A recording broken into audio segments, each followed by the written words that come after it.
rapport avec qui contrôle les gardiens des dossiers de la Cour des comptes.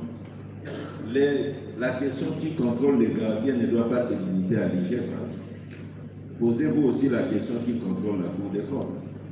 Parce que vous avez tendance à vous poser cette question. Mais nous, au niveau de l'inspection générale des finances, on n'est jamais fermé à un contrôle quelconque.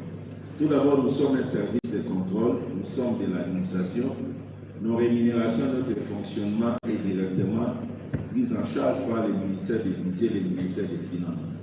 Mais en dépit de cela, nous sommes ouverts à tous les contrôles. Au moment où nous parlons, nous avons même un contrôle de la direction d'audit du ministère des Finances qui travaille chez nous pour regarder les faits de fonctionnement qui arrivent chez nous, comment il est utilisé.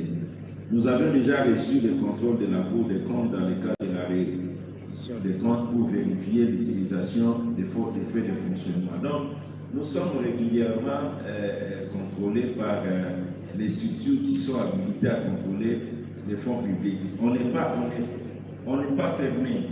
Mais le problème que vous posez là, c'est un problème de dysfonctionnement au niveau de la Cour des comptes.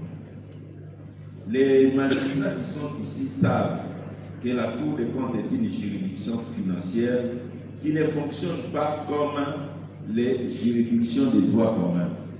Le parquet général de la Cour des comptes ne fonctionne pas comme les autres parquets de droit commun. Il y a vraiment des différences énormes. Bref, le parquet général de la Cour des comptes n'instruit pas. Alors nous n'avions jamais refusé de répondre à une invitation de la Cour des comptes. Nous avions exigé que cette invitation cadre avec la loi organique portant organisation de la Cour des comptes. Et si vous vous référez à cette loi organique, la compétence de faire ce que le procureur général de la Cour des comptes a fait ne lui revenait pas. Il s'agissait des compétences du premier président de la Cour des comptes. Dans les jours où nous recevons une invitation à bonne forme du premier président de la Cour des comptes, nous répondrons sans problème. Et puis je voudrais que vous puissiez aussi comprendre que la Cour des comptes poursuit les fautes de gestion.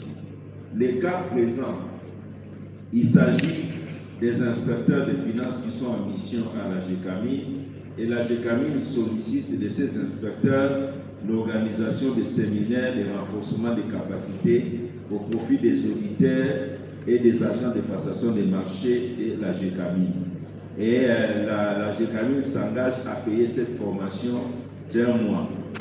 Quand on doit faire une formation, les gens qui sont des formateurs savent qu'il faut préparer et tout. Et quand la GECAMI propose de payer cette formation, comparativement à ce qu'elle devait payer si elle devait recourir à d'autres organes de formation privée, nous avions accepté que les inspecteurs forment les agents de la GECAMI et que cette formation soit payée. Sommes-nous là devant une faute de gestion? Une faute de gestion des coûts de l'utilisation des fonds publics mis à votre disposition. Le fait d'avoir autorisé les inspecteurs de former et de se faire payer pour cette formation constitue-t-il une faute de gestion? Il y a beaucoup de questions autour de ça et je suis parfois étonné de voir que pour une telle question, des inspecteurs qui se sont fait payer pour une formation, pour ça 50 000 $, on peut alerter tout le monde entier, y compris à l'international, alors que nous voyons des choses graves dans la gestion publique tous les jours, et lui ne les voit pas. Nous, on voit les forages, il ne les voit pas. On voit que les gens ont pris 5 millions de dollars pour aller faire des écoles professionnelles. Au Kassai, ils n'ont pas fait, ils ne voient pas. Okay? On voit qu'on est en train de payer des choses incroyables, ils ne voient pas. On voit seulement les inspecteurs qui ont accepté de former les agents de la GECAMI pour 150 000 de rémunération pour cette formation. Je pense pour moi que c'est une distraction. Donc nous ne fermons pas la porte au contrôle, nous acceptons. Le jour où nous recevons une invitation en bonne et due forme émanant de la Cour des comptes par le biais de son premier président qui en a compétence, on répondra sans problème. Je voudrais